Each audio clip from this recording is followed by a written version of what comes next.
अब हम लोग कुछ बेसिक फॉर्मूले सीखेंगे जिन्हें हम लोग लगातार यूज करते रहेंगे इस चैप्टर में। देखिए a raise to the power m dot लगा है मतलब मल्टीप्लाई है। कभी कभी क्या होगा डॉट नहीं लगाएंगे। देखो क्या क्या वर्जन हो सकते हैं। एक तो ये भाई डॉट लगा दिया, कभी कभी क्या होगा कुछ नहीं लगाएंगे तब भी उसका वही मतलब है, और कभी कभी क्या होगा यहाँ पे मल्टीप्लाई लगाएंगे। तो ये तीनों एक ही बातें हैं, मैं सिर्फ डॉट में बता दे रहा हूं। तीनों में रिजल्ट क्या आएगा a raise to the power m plus n. ठीक है। अब जैसे ये इसका एक एग्जांपल ले लेते हैं। जैसे मान लीजिए कि 2 रेस टू द पावर 3 है और 2 रेस टू द पावर 6 है, तो ये हो जाएगा 2 raise to the power 6 plus 3 9। ये चीज यहां पर बताई जा रही है। उसी तरह यहाँ पे a raise to the power m n हो जाएगा। ये अलग फॉर्मूला है, ये अलग फॉर्मूला है। ठीक है। यहाँ पे क्या हो जाएगा a raise to the power m minus n. लेकिन यहाँ पे एक ओवरऑल कंडीशन भी होगी। क्या कंडीशन होगी कि भाई ए नॉट इक्वल टू 0 होगा, क्योंकि हम नहीं चाहते हैं कि डिनोमिनेटर 0। अगर डिनोमिनेटर 0 होगा तो ये 1/0 यानी कि इंफिनिटी वाला केस होगा, तो वहां हम नहीं जाना चाहते। ऐसा आपको सवाल ही नहीं दिया जाएगा जहां पे a इज इक्वल टू 0 जैसा हो। अब इधर क्या होगा, देखिए ये और ये सेम नहीं है। ठीक है ना, ध्यान रखिएगा। ये m है, ये m है, ये n है, लेकिन ये फिर भी m है। ऐसे केस में क्या होगा, दोनों में सेम पावर है तो पावर्स ऐसे आ जाएंगे। इनफैक्ट ये चीज 3 में भी ट्रू है। अगर मैं ऐसे बोलूं a raise to the power m, b raise to the power m और c raise to the power m, तब भी ये सही होगा, a b c raise to the power m। उसी तरह इसका भी 3 में एक्सटेंशन किया जा सकता है कि m plus n plus p कर सकते हैं, है ना। चलो करके बता ही देता हूं। a raise to the power m dot a raise to the power n dot a raise to the power p, तो ये क्या हो जाएगा a raise to the power m plus n plus p, ऐसे हो जाएगा।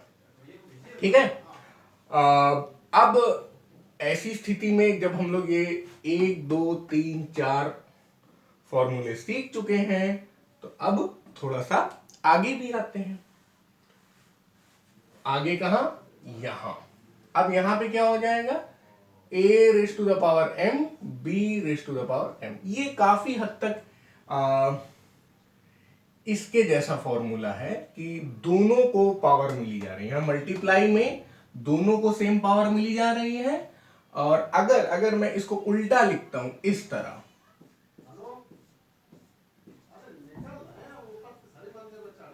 ऐसे, यहां पे क्या हो रहा है कि डॉट यहां पे लगा हुआ है, ए बी दोनों को सेम पावर मिल रही, उसी तरह दोनों को सेम पावर मिल रही, बस ये मल्टीप्लाई में है और ये डिवाइड में। इन दी एंड बच्चों आपको ये सारे फॉर्मूले याद ही करने हैं, बहुत ज्यादा यहां समझना नहीं है।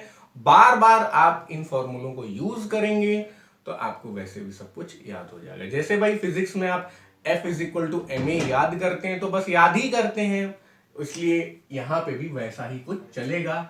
This will be 1/a raise to the power n। अब यहां पे भी हम लोग बोल देते हैं कि a नॉट इक्वल टू 0 होगा। यहां पे भी आप बोल सकते हैं कि b नॉट इक्वल टू 0 होगा, क्योंकि हम लोग बार बार ये इंफिनिटी में जाने वाले उसमें नहीं जाना चाहते हैं। इंफिनिटी 1/0 हो जाए और वो इंफिनिटी हो जाए, हम वैसा नहीं करना चाहते हैं।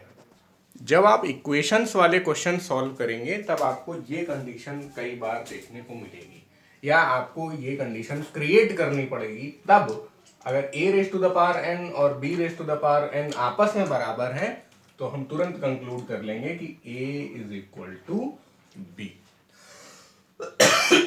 उसी तरह, लेकिन यहां पर एक फिर से इस तरह की गाइडिंग कंडीशन है, यहाँ इंफिनिटी वाली बात तो नहीं है, लेकिन ये n नॉट इक्वल टू 0 होना चाहिए। अब ऐसा क्यों, क्योंकि अब मान लीजिए a की वैल्यू 25 है, 25 raise to the power 0, b की वैल्यू मान लीजिए 7 है, 7 रेस टू द पावर 0, तो ये भी तो ट्रू होता है। तो ये तो, और अगर a raised to the power n और बी रेस्ट, इस कंडीशन में n इज इक्वल टू 0 आप डालते हैं तब ये ऑलवेज ट्रू है। ए और बी की कुछ भी वैल्यू हो ये ऑलवेज ट्रू है, ठीक है। तो जब हम लोग बोल रहे हैं यहां n नॉट इक्वल टू 0 तब आप इधर आएंगे, और जब n इज इक्वल टू 0 होगा उस केस में आप a not equal to b भी बोल सकते हैं, a इक्वल टू बी भी बोल सकते हैं, दोनों ही सही है। लेकिन आपको आपके सिलेबस में ये वाली कंडीशन ट्रू है। उसी तरह मतलब यानी कि हमने क्या कहा, अगर पावर बराबर है n और n बराबर है, एक्स पावर बोलो, एक्सपोनेंट बोलो, या इंडिसेस बोलो, या सर्ड्स बोलो, एक ही बात है, कौन सा, ऊपर वाला। तो अगर पावर बराबर है तो बेसिस भी बराबर होंगे, provided n not equal to 0। अब दूसरी चीज, अगर बेसिस बराबर हैं तो पावर भी बराबर होंगी। अब यहां पे कौन सी कंडीशन है, यहां पे कंडीशन है a नॉट इक्वल टू 1। क्यों भाई, 1 अगर a की जगह लगा देंगे तो ये तो m और n की किसी भी वैल्यू के लिए ट्रू होगा।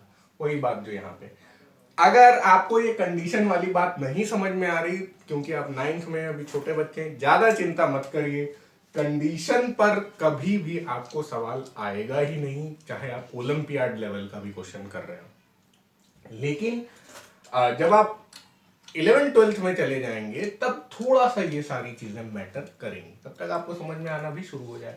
फिलहाल आप बस जो ब्लैक में फॉर्मूले लिखे हुए हैं उतना ही याद करिए। क्या क्या आपके लिए काम के फॉर्मूले हैं, मैं बॉक्स कर देता हूं उन्हें,